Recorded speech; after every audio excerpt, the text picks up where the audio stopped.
Hello, everybody. Welcome to another Zoom call. Hope you're having beautiful weather where you're at. It is snow again up here. We have a record amount of snowfall this year. Feel like um,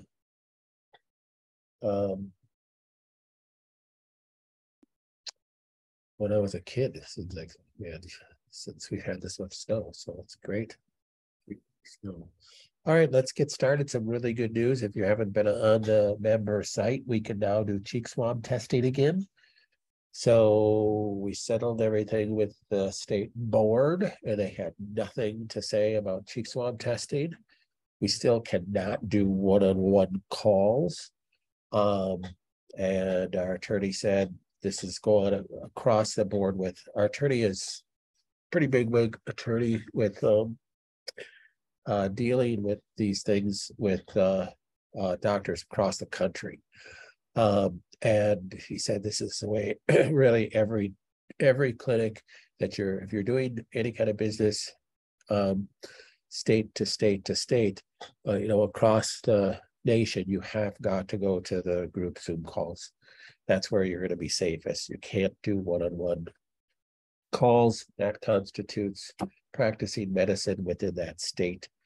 And you're just going to get yourself in trouble.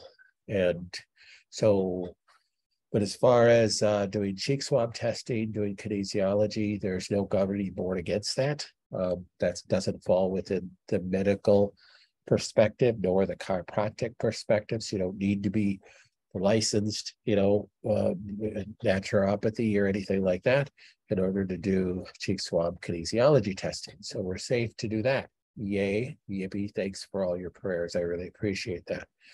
So back to cheek swabs again. It's all up on the member site.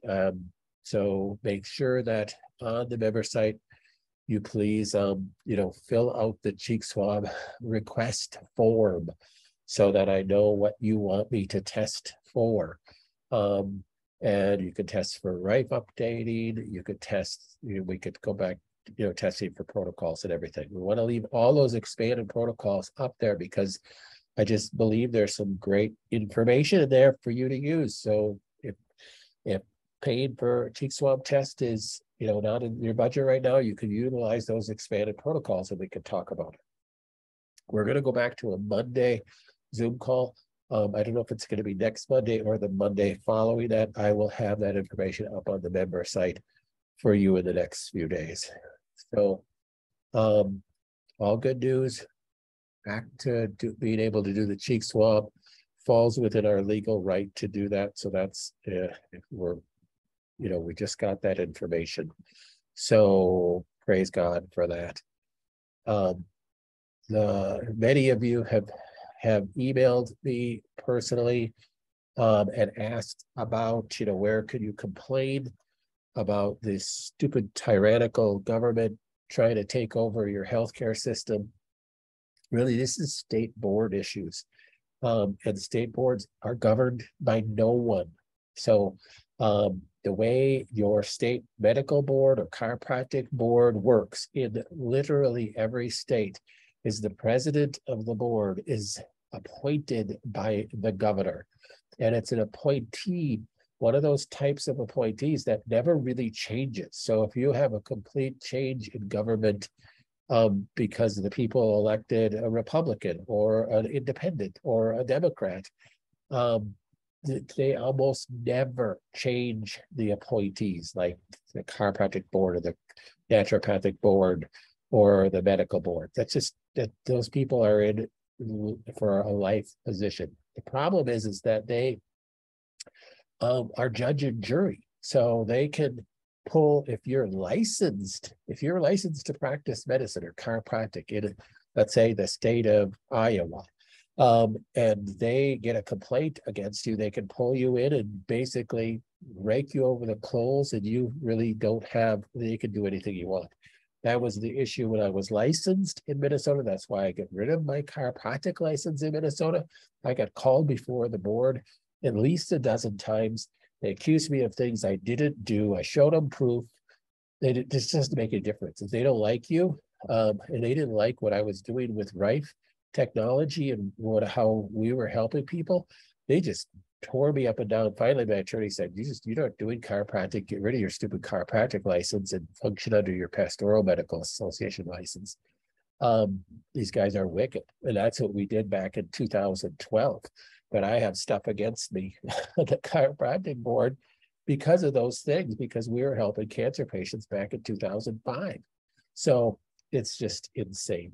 It's better off not being licensed. But then the medical boards are going against non-licensed practitioners and saying that they're practicing medicine without a license. So it's insane. So we can continue to do kinesiology that does not fall within medical or chiropractic or naturopathic guidelines. Oh, enough of that. Just a reminder, make sure that you understand that we had to pull, because of practicing medicine, right? We pulled all our blogs off our public site, which, I think it's better. I want this information just to be for you guys. So now I don't have to worry about it. I can start putting up blog posts about all sorts of different stuff, not worried about any repercussions from the medical field, because they're not going to be visible except by you. So make sure that you're looking at this little icon on the member site. If you can't see it on your phone, you have to go to a desktop, try to get that fixed, so that you can look up information whenever you need. Now to your questions, a lot of them. I listened to your talk on the summit. You mentioned the generational damage because we were born with bad genes. Are those things that can be repaired with healthy lifestyle and future offspring will be okay, plus ourselves? Or can it never be reversed? Well, there are practitioners out there that say that you can change your genes by taking these supplements or doing these different things, but you can't. I just totally disagree with that. I'm open to it. Show me the proof. It's really easy to retest a person's genes. And, if you change that person's genetic picture, then great. There's never, ever been proof that happens. Once you have a genetic gene defect, you are going to pass that on to your progeny. And that's the way it is.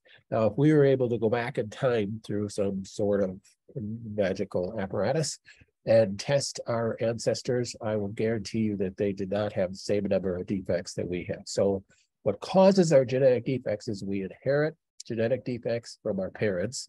So if they have a double allele defect, you're going to inherit at least a single allele defect. Secondly, you acquire defects because of toxins. So you're exposed to benzenes, you're exposed to pesticides, you're exposed to different chemicals that can affect those defects and cause a defect in your cytochrome P450 or PON1 pathways. And now, if you have children after that point in time that you caused that defect, they could inherit that defect from you. In your book on cancer, you included an interview with Dr. Gonzalez on enzyme treatment of cancer. Dr. Gonzalez said that he believes most over-the-counter enzymes don't work for his type of cancer treatment. How do you know that? How do you know that Digestime's X fermented enzymes and pancreatic 8X plus enzymes do work? Dr. Gonzalez also mentioned that they were involved in an NCI-funded, FDA-approved randomized trial in Columbia University. What was the outcome? I don't know if he finished that trial before he passed away. So he passed away a number of years ago from an apparent heart attack. There's people out there that say that he was murdered. That's conspiracy theory. I don't know if it's true or not. We have all known that so many of our conspiracy theories, quote unquote, have become realities. I don't know about that one. But Dr. Gonzalez was very much a believer in Dr. William Kelly's work. So Dr. William Kelly really wrote the book on enzyme therapy, and Dr. Gonzalez kind of took up that torch and follow Dr. William Kelly's work exclusively.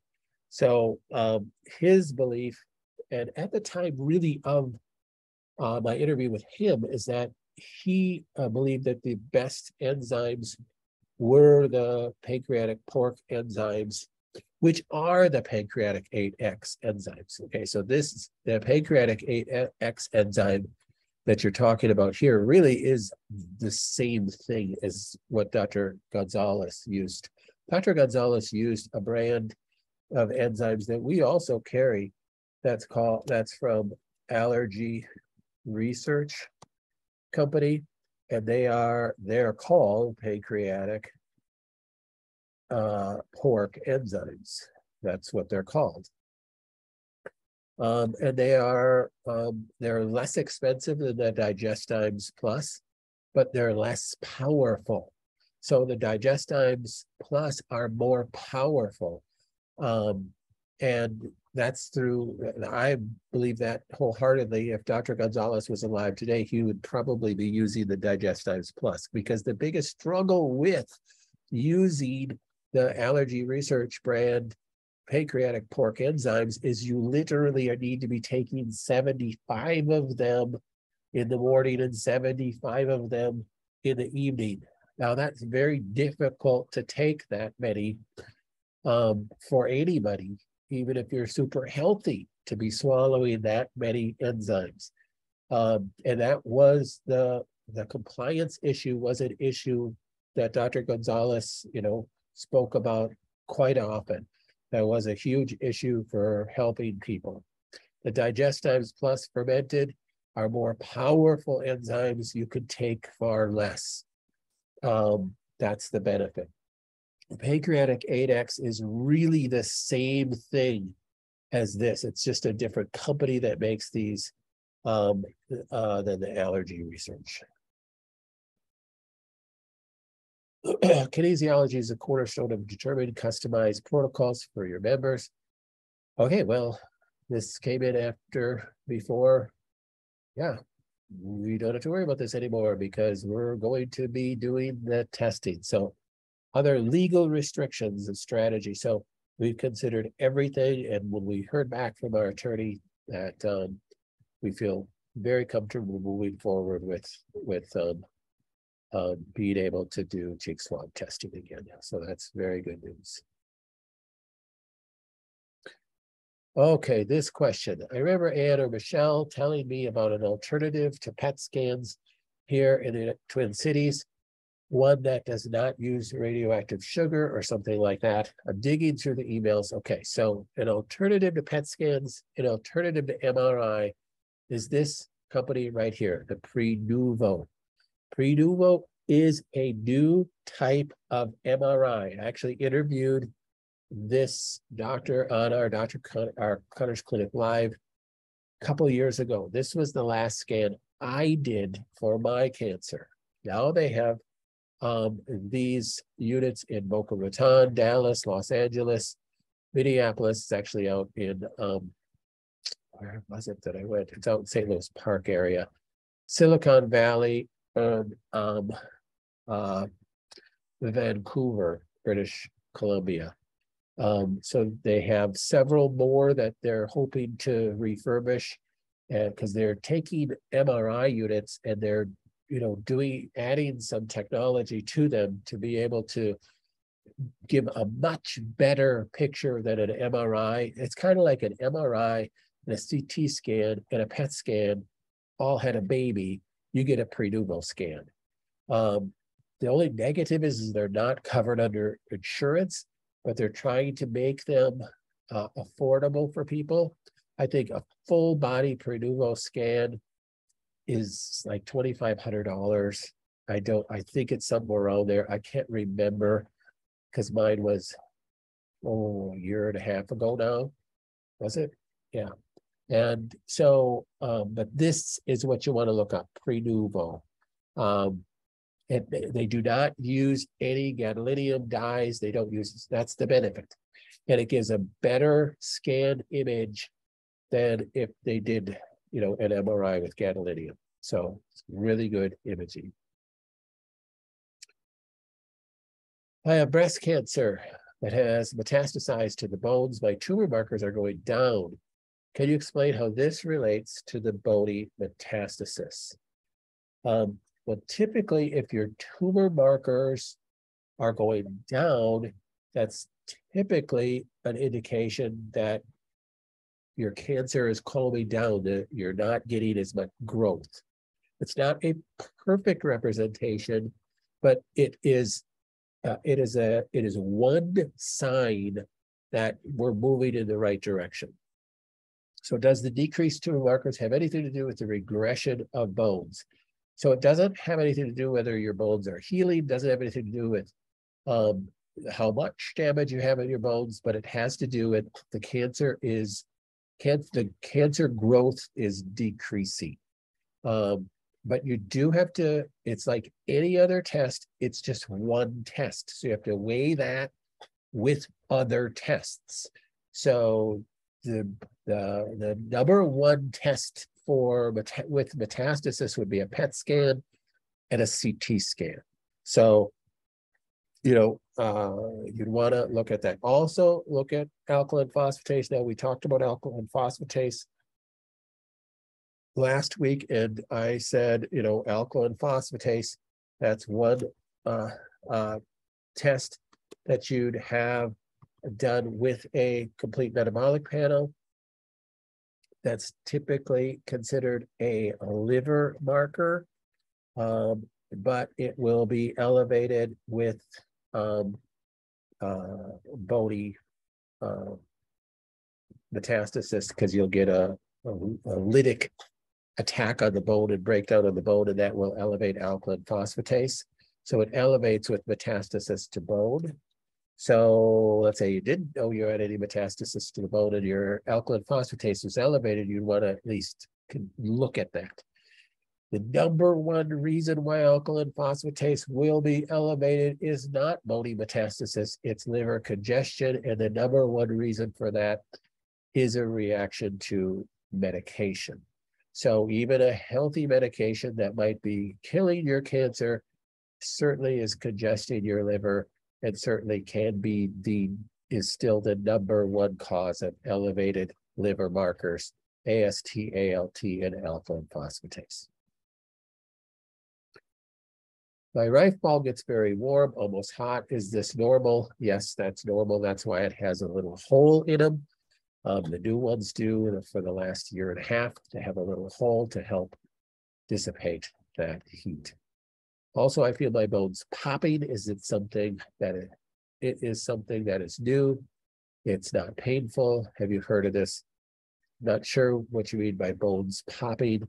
I don't think that has anything to do with the Rife machine. I've not heard of that. I'll be traveling for 10 days soon. I'm wondering about flying with the Rife machine.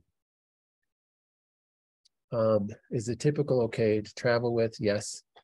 You should have no trouble traveling with it. You can carry it as carrying case. If you do that, I would bring it as a carry-on. I would not check it. But I put my Rife machine, wrapped it in a sweatshirt, put it in my baggage, and checked my luggage, no problem. And I brought it in on my carry-on, no trouble. I've never brought the big plastic case. I've always, to conserve space, wrapped it in a sweatshirt or something like that and put it in my travel bag. When I brought it and carry as a carry-on, most of the time they will pull you aside and they will look at it. When they x-ray it, it doesn't look like a bomb, but they may think, what's this? And sometimes they just look at it and just swab it down and let you go. And sometimes they've asked me, what's this? And I say, it's a Rife machine. And then they look at me and they shake their head and they swab it down and give it back to me. So I'm treating my left breast with black salve. I'll be receiving chemo soon. Should I discontinue the use of black salve? There's no reason for you to discontinue the use of black salve just because you're doing chemo. It isn't functioning as an antioxidant. So there's no reason for you to do that. If you want to just discontinue it to give yourself a break, there's nothing wrong with that. I clean the wound daily with hydrogen peroxide and remove a white film from the area while cleaning. Should I continue to clean it and remove the film or let it heal? If so, what's a typical healing process? Am I removing the tissue by cleaning? Yes, I think you should continue to clean it like that. Don't wipe it too hard, but to continue to spray on hydrogen peroxide or let hydrogen peroxide flow over it into the sink or into the shower is the right thing to do. I would continue to clean it if you're going to continue to use the black salve. 2 weeks prior to chemo, the protocol recommends phosphatidylcholine, which is Body Bio PC, 2 capsules a day. When do you recommend to stop taking this? The day of chemotherapy? Well, actually, you can take, technically, you could still take phosphatidylcholine right through chemotherapy. The purpose of taking phosphatidylcholine is that's the precursor for bile. It will help bile production. Phosphatidylcholine is also what is all your cell membranes. It's a nutrient that all your cell membranes use to make the cells in the cell membrane. It's good for brain function, but biggest reason why we recommend it is for the detox, for a detox pathway to help make bile. Really, you can take that through chemotherapy. It's not an antioxidant, so it's not something you have to discontinue. Day before chemo, the protocol says no saunas, no antioxidants. Correct. Are coffee enemas okay the day before? Yes, you can. Technically, you could do coffee enemas throughout the whole time too. They're not functioning as an antioxidant. They're just helping with detoxification. But if you want to be on the real safe side, just the 48 hours after you do the chemo, then I would just stay away from that. Does Ibrance treat the metastasis to bone cancer from the breast? Well, I can't really say Ibrance does or does not do anything, but if the Ibrance is effectively killing the cancer, it should effectively kill the cancer that's metastasized anywhere in your body. Because if you have metastasis to the bone, remember, it's still breast cancer. It's not bone cancer, it's still breast cancer. So if you have prostate cancer that metastasizes to the bone, it's not bone cancer, it's prostate cancer. So just keep that in mind, and that will help you work through that. Can you help me interpret this? Looks like some good news, bad news from retesting. So in when you guys look at your CT scans and stuff, whether trying to figure out if it's you know, you're getting better or getting worse on a CT scan, you know, I think you're in the right when you're, okay, so this is, let's look right here. So this says this area, it's talking about this first mass, okay? Here's this size, and it measured this size before. So this is better, it's gotten smaller. Here's this second mass, it's this size now, and it was this size before. So it's gotten smaller, so that's good. And then you go, this one is this size now, previously measured this. So this is where it gets a little sketchy, because the previous measurement didn't give you a 3-dimensional measurement. And like we referred to, like somebody talked about at the last Zoom call, is that if you don't get it done at the same place, read by the same radiologist, there's a lot of subjective interpretation of these things. And different CT scans give you different objective determination. So just because this is gold standard does not mean it is really anything close to gold standard. So what you're really looking for in rescans, like you could say, oh, yay, look at it's gotten smaller. Woo, that's fantastic. Well, yeah, but you're within a range of error here, not to burst your bubble that it's, hasn't gotten smaller. Well, that's great, but you're still within range of error here. Really what you're looking for when you do a rescan, you don't want it to go get, double in size or something like this one down here. Measured this. Well, it measured this before. Well, that's gotten bigger. Still within the range of error. You're talking about 4 millimeters here. So in this one, looks like it's this one's okay. This one's stable. So you're really looking for, if it was this size before, 4.7 by 4.4 by 3.7, and it's now 7.7 by 6.4, it's gotten considerably bigger. Anything within, 5 millimeters, you're way within the range of error. So if this was me and this was my cancer, I would be very happy with the way I am going right now. You should be, elated. Not that you don't want to try new things or try different things. I certainly wouldn't. Scott, like current protocol, I think you're certainly putting the brakes on things here. So it's not growing. Remember, we talked about if your cancer is not, actively growing, that's good news. It's not acting like a cancer right now. You've got to keep it that way, but this is very good news report here. Is it okay to use the Rife jackhammer application as an add-on? So we've spoken about this many times. Yes, you can use the jackhammer. Really, the jackhammer increases the amp output. That's why it's an amplification, literally. And so you'll have more power. Really, the use of the jackhammer is daytime use if the bulb is several feet away from you. At night, when you have the bulb and you're snuggling with it, you don't need the jackhammer, but you can use it if you want. Prior to being diagnosed with squamous cell carcinoma in my tonsils, I was having postnasal drip, which was causing sleep apnea. I bought a Navage machine, which I'm using daily, and I think these Navage machines, I don't have one, but I think they're great. Helps keep my sinuses clear. However, sometimes during the day and always overnight, I continue to manufacture mucus that comes down my throat, causes me to cough. Been muscle tested for allergy, bacteria, viruses, as it's worse than before. Could this be from detoxing from using my protocol? It could be. I don't think it's from detoxing though. Lots of practitioners want to use that as an excuse for symptoms. Really, most of the time, that's not,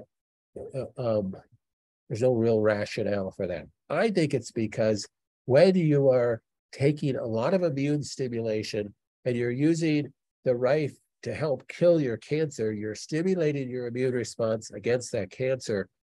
You are going to produce more mucus. You are going to produce, because mucus is a function of histamine production, which is a immune function stimulation. You're producing histamine and other pre-immune cytokines to stimulate an immune system attack on something. So that's why if you have an allergy, you're going to produce a lot of histamine, because an allergy stimulates, your body thinks that you're having an immune attack on something, and it's stimulating that pre-immune response. So I think you're just, you don't want to stop that. When we're killing cancer, you're using a bunch of immune stimulation to help attack your cancer. So that's not something we want to stop. Now, I would agree that you're using, I've been drinking slippery elm tea and sage and honey, but I want to eliminate the source of the mucus. I think the source of the mucus is that you're purposely trying to stimulate your immune system. So I don't know that you certainly don't want to stop that. But certainly taking things that will decrease cytokine formation, which would be like curcumin, green tea extract, things that we talked about over and over that will help decrease inflammatory cytokines. So the curcumin, the EGCG from green tea extract, quercetin, and stinging nettle, things like that, are really going to be your go-to things. Any recommendations for eczema? As I have several spots on my back and nothing seems to help, was wondering if Rife could help with this under one of the programs. I know there is a program for eczema with the Rife.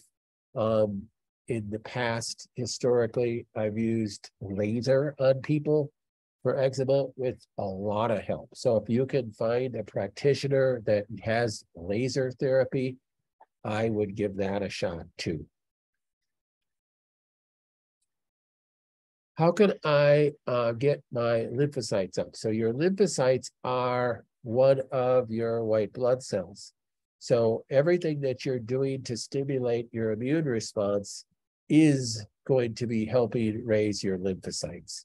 There isn't anything specific nutritionally that would be like, oh, just start doing this. You are already doing a bunch of stuff to help stimulate your immune responses. Those are the things that you're going to do to help stimulate your lymphocyte production. So there isn't really anything else that you could do but what you're doing. Can you please tell me the timing of when I can take alpha-lipoic acid for my neuropathy when I'm doing chemo? So alpha-lipoic acid is one of your stronger antioxidants that you cannot take during that 48 hours. So that's the whole thing. So if you're doing chemo infusions on Monday at 9 o'clock and you're done at 11 o'clock on Monday, do not take alpha-lipoic acid until 11 o'clock on Wednesday. So just those 48 hours post-chemo is when you have to lay off of alpha-lipoic acid. Otherwise, you can take it. Side note, with neuropathy, you also need to consider B6. B6 can be very beneficial for neuropathy. Also, side note, if you're not using a rebuilder for your neuropathy, that can be really helpful. That's a little electronic device that we sell to our patients less than what we're supposed to on our website. So look at using a rebuilder as well. And definitely make sure you're doing the Ion Pro Wave. That will be helpful for neuropathy as well. Feel like I'm getting bloated when I drink my green juices, cucumber, lettuce, celery. Try to drink 16 to 20 ounces a day, 4 times a day. Too much or timing an issue? If you're getting bloated with anything, it can be because you have an HCl deficiency. So remember, we've talked a lot about the need for hydrochloric acid in your stomach. So hydrochloric acid in your stomach is how you're going to digest a lot of these green drinks. Hydrochloric acid helps with proteins, but mainly with carbohydrates. And when we have a deficiency in HCl, we're not properly digesting them, and then it goes into the small intestine less than fully digested, and it puts more burden on our pancreas and pancreatic enzymes, and then carbohydrates will ferment to a greater degree in the small intestine when they're not properly digested by HCl in the stomach, and that will cause bloating. So just by using some HCl zyme, which is a US Enzymes product, will often be the solution, and you only take maybe start with just taking 1 with your largest drink. And see if that helps. That almost always is the fix. Can you please clarify what trophoblasts are and how enzymes and or products like Protocell kill trophoblasts? Thank you very much. So trophoblasts are, okay, so this gets a little complicated because trophoblasts are what technically a trophoblast is an embryonic term that when an egg is fertilized by a sperm, it goes through a stage that is called a trophoblast, and that's what attaches to the uterus wall, is that trophoblast. That's what a trophoblast is in anatomical terms. But what this person is talking about is a trophoblast was a term that was used by Dr. William Kelly when he was describing what he thought were pre-cancerous cells. So these were cells that were immature. So trophoblast comes from the Latin term tropho, which means to adhere to, and blasts, which means immature cell. So we've talked a lot about, when you especially talk about leukemia, the blood cancers, you end up with a lot of blast cells. And those are immature white blood cells. So in the leukemias, you're making all these immature white blood cells that are not maturing, and then they don't act like mature white blood cells, doing what mature white blood cells are supposed to do, and that's what can kill you. You have no immune system left. That's a mature immune system. That's what leukemia is. Well, trophoblasts was a term that was used to describe immature cancer cells. That is what we need to kill, is these trophoblasts, and that's what cancer really is.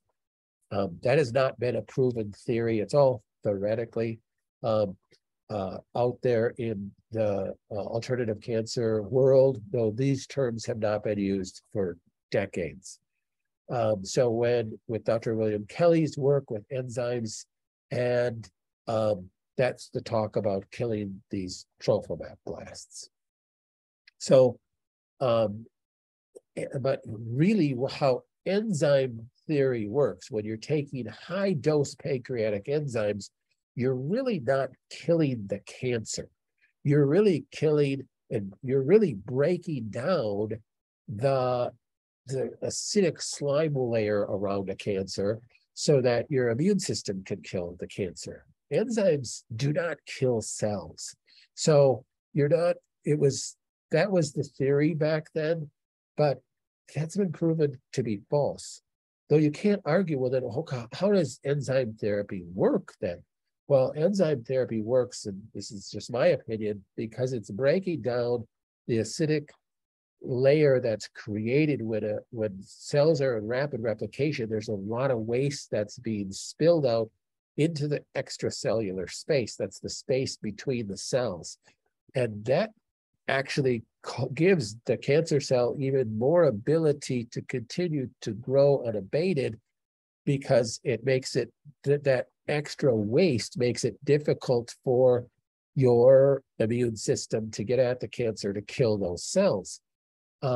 So enzyme therapy can help break down that waste and leave them exposed, leave your cancer cells exposed. That's really what, so if you search for trophoblast, I don't know what you'd find, but I think it would bring you to some embryonic description of what a trophoblast is in embryonic terminology. Okay, some questions that came in. Do you think there's a value in going to a practitioner who looks at your live blood? I think it might be called microscopy. It's called dark field microscopy or live cell microscopy. There's pros and cons to it. So first of all, it's highly illegal in many states. And the reason is not always wrong, because a lot of dark field microscopy practitioners,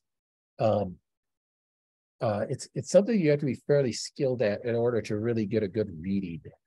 I think there's a lot of value in it. I think there's benefit to it, but it's not going to. I don't know how much information you're going to get off it at this time. You certainly can go and get tested. It's not very expensive, and you can get a look at it. Like in Minnesota, you can't do that under even as a lay person. You could get. There's been people been thrown in jail. I know it's legal in Michigan. I think that's about the only state. Okay. Do you need to take Clear Dim, sulforazyme, and AromaClear? Well, there's certainly some there's nutrients in Clear Dim that are, Clear Dim does have some of the things in it that each one of these have, but the concentration of the Bracco products in sulforazyme is the greatest. You don't get the same amount in the Clear Dim or the AromaClear. I don't think there's any of the sulforazyme broccoli products in the AromaClear, and you don't get the I3C in the Clear Dim that you get in the AromaClear. So there's benefit to taking all three of them. If you're trying to cut down on products, certainly we could do another cheek swab and test that. I was ER positive, HER2 negative. So being ER positive, that's why you definitely want to be taking these types of products. Could you provide an example of when and why would request a RIFE update?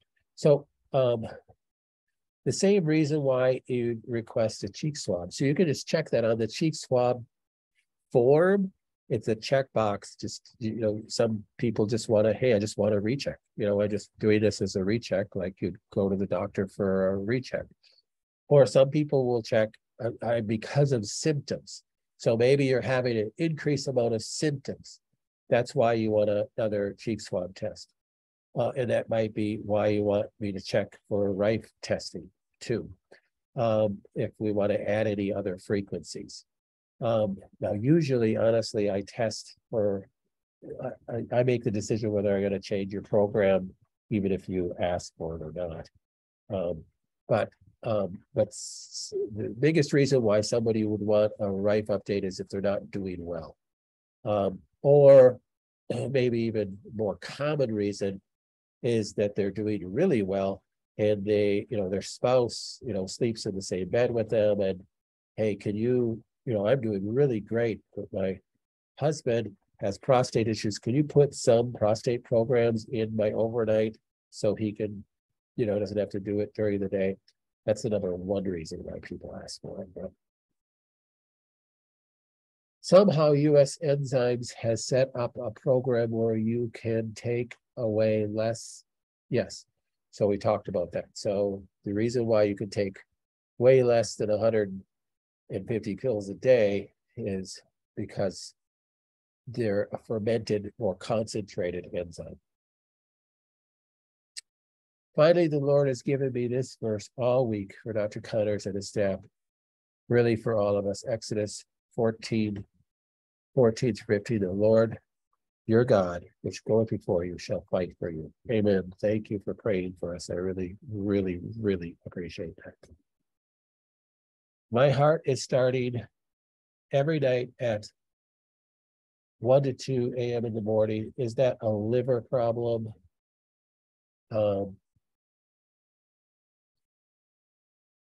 So I'm not really, so you do have an acupuncture system throughout the Chinese people describe throughout a 24-hour cycle, that if you have issues at different times of the day that can be related to an organ or a meridian system. So I'm not exactly clear on what you mean. My heart is starting every night. So I'm not positively, I'm clear with that. Maybe you can clarify that. We'll move on. We'll clarify that with another one. I have breast cancer and heard about hormone balance by Dr. Devaki. I see that you offer these on your website. Are there any contradictions about taking this product? After hearing Dr. Berkson speak about it, seemed worth considering. I don't know who's asking this question. I don't know what your issues are. Certainly, that would be a question that on a cheek swab test you could ask, can you check for hormone imbalance?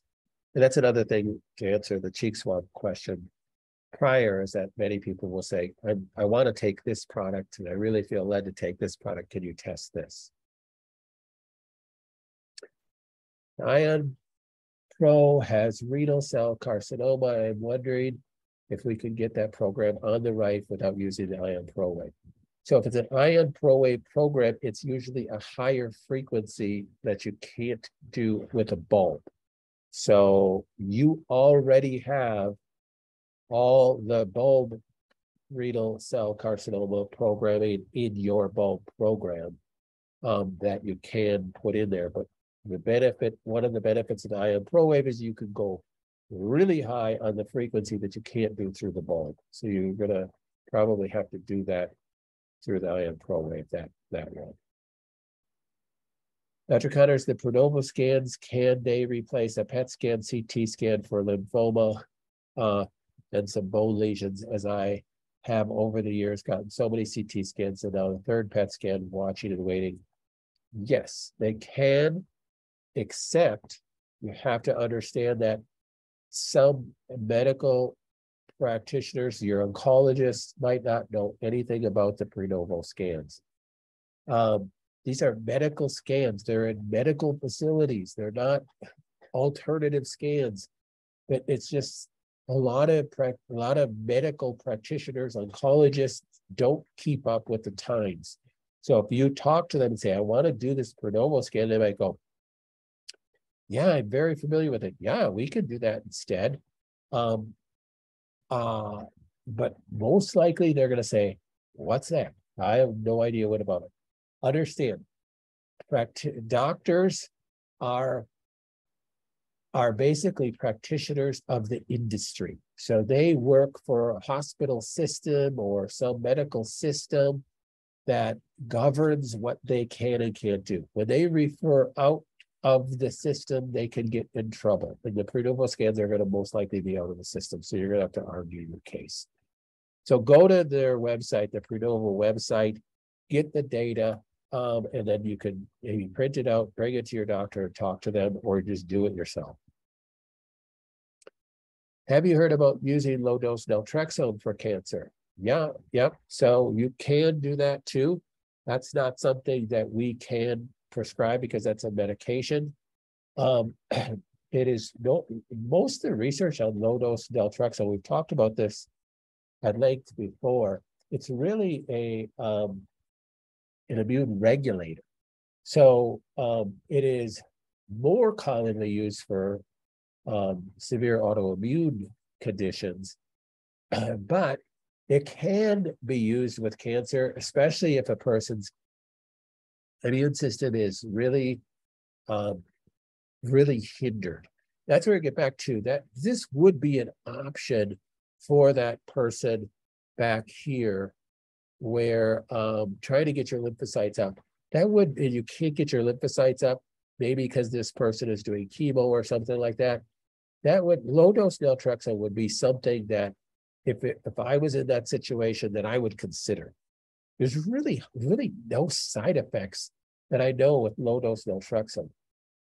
typically it's given at a little bit higher dose than 0.5. Typically, you start out at 1.5 milligrams, and for a few weeks, then you move to 3, and then you move to 4.5 milligrams. That's the typical dosage progression of LDN. But you can talk to a practitioner that would order that for you. Any compounding local lab can get that for you. Artemisinin is also very good for cancers. I'm a big fan of artemisinin. That's one of the things we always test for.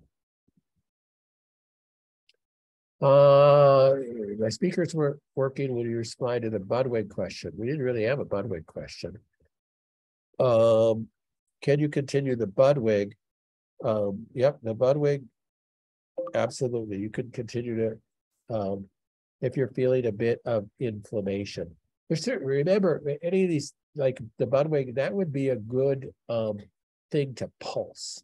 Meaning like, okay, I'm gonna go off of it for a week and see if the inflammation goes down and your gut calms down a little bit. Remember, there's still dairy in the Budwig. I don't care what Budwig practitioners say that the fat changes the dairy, it's still a dairy. You're still going to have growth hormones in the cottage cheese with the Budwig. So it's good to pulse that. Go off of it for a week and go back on. We answered this about the eczema. I would consider finding a practitioner that uses laser and try laser on your eczema. I'm just saying this from my experience years ago. We were one of the first clinics that used laser. At that time, it was a level 2B laser, and we had really good results with people with eczema. You think red light infrared pads do better than infrared pad alone? I think red light therapy, can be really good. So yes, if you had access to both, I would do definitely both. You could also do red light therapy for eczema. Another good tool for eczema that I have not used for eczema, but I would consider it for eczema, is this other tool that I have spoken very little about that we just got recently. It's these really neat little handheld light therapy units. And I have to search for it because I can't remember. The name of them. It's the Vism Light. So I'll pull it over here. Hold on.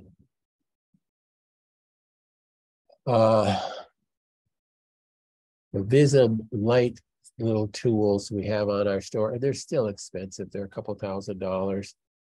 But I did an interview on our podcast with the gal who invented these.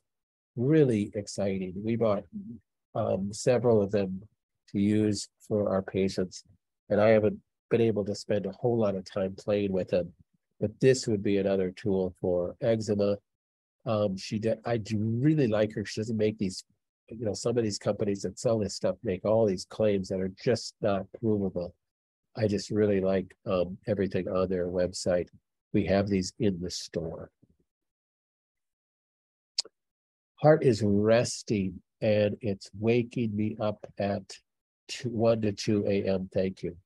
Also, you got to consider the thing that spikes at 1 or 2 o'clock in the morning is your cortisol. So your cortisol daily rhythm. Cortisol is a hormone that's produced by your adrenal glands, and it spikes about 1 or 2 a.m. in the morning for the purpose of breaking down glycogen stores in your liver into glucose to keep your brain alive. So if you're under a lot of stress, you're going to have issues with that, and you will be waking up at 1 or 2 in the morning because you have a deficiency of cortisol production in your adrenals because you're under a lot of stress. So do examine that and get on an adaptogen for this. So if this was me, I would start taking an adaptogen. So, one of this, if I, didn't have cancer, you said, what would be the one supplement if you were stranded on a desert isle that you would take with you? It would be adaptogens. And because adaptogens help balance your hormones, and I'm talking about your pituitary, your thyroid, your adrenals, which really give you all your energy during the day, help balance glucose levels. Now there's several good adaptogens. Probably one of my favorites is the adaptogen R3 by Premier Research Lab. That has just been a wonderful proven standby. That's this product right there. That's what I would get on if I were you. Look at your stress levels. Try to diminish that as best you can too. I just checked the right programs. There is no renal cell carcinoma. Well, of course, there's no renal cell carcinoma in your right programs. I wrote that into your overnight program. You will not find that in your right programs. That's in your overnight program that I created for you. I heard cycling digestive enzymes in the Kelly protocol is beneficial. Should I consider doing this too? Yeah, I do think that can be beneficial too. It's always good to do that pulsing of different supplements different times too. Same thing with your diet. Some people get in the habit of eating the exact same thing all the time. And that's not always good. I believe that we were created to eat in season. Apples are in season in the fall. We eat on a lot of apples for 2, 3, 4 months, and then you don't eat apples. And then, so you're kind of cycling your diet. That I think there's a lot of benefit to that we haven't even discovered yet. So think about that as well.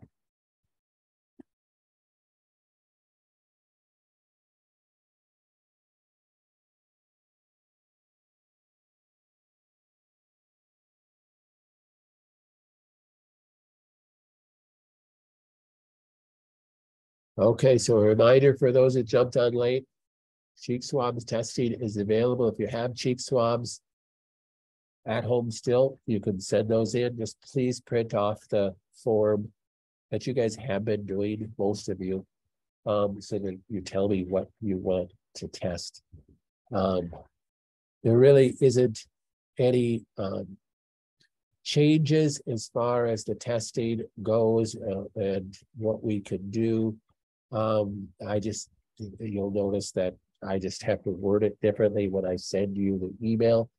I just have to say, consider this instead of, here's the results, do this. That's the only thing. So, but you'll notice on the homepage of the member site, as well as the binder and cheek swab page, as well as the testing page, you have that cheek swab testing request form. Just print that out and write on there what you want me to test for. There's also a link now to pay for the testing. And underneath that, there's a button you can click on to order more cheek swabs. They're free. You can just put that into your cart next time you place an order, and you get 3 cheek swabs and stuff for that. I also called Pronuvo. You can check the box for an outside doctor to write the scan. Absolutely, you don't need a doctor's referral to go to Pronuvo. What I was talking about, Mark, was that if you're under your oncologist's care and you want them to look at that scan and approve it for your watch and wait thing, then you might have to argue with your oncologist. But if you're like, forget him or her, I'm just going to do this myself and be watching it myself, they will review it. When you do the Pronuvo scan, they will set up a time, I believe, that you could talk to their radiologist, and go over your results. And they have a really nice printout of everything.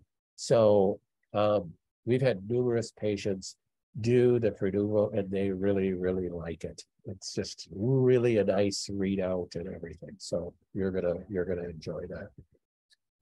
The only negative is that you're laying there for a long time doing the scan. When I did my scan, I was not feeling well at all. I was having a lot of pain, and it was torture for me to do it because I was not well at the time. But actually, that's what showed, the regression of my cancer and just some lesions on my liver at the time. So it was very exciting results. So I trust that more than I trust an MRI or a CT scan. So, all right, with that, I will say goodbye. Thank you guys for all your prayers, knowing that we're praying for you all the time. And thank you also for all the people that emailed me personally. And I did want to give you an update on Anne and Ashley. So Ashley had a baby. A lot of you don't know Ashley if you weren't working with her, but she hasn't. She had a baby. She's not going to come back to the clinic right now. She's going to be a mom, and which is wonderful and a blessing to this cutest little thing you've ever did see, this little baby girl that she had. And Anne is taking some time off. Her son is going through 3 very rigorous rounds of chemo. Talked about it a little bit before. He's doing the pediatric protocol of chemo. Just be praying for her and AJ, her son, with acute myeloid leukemia. She's going to just take some time off and we'll reassess maybe in 6 months or so.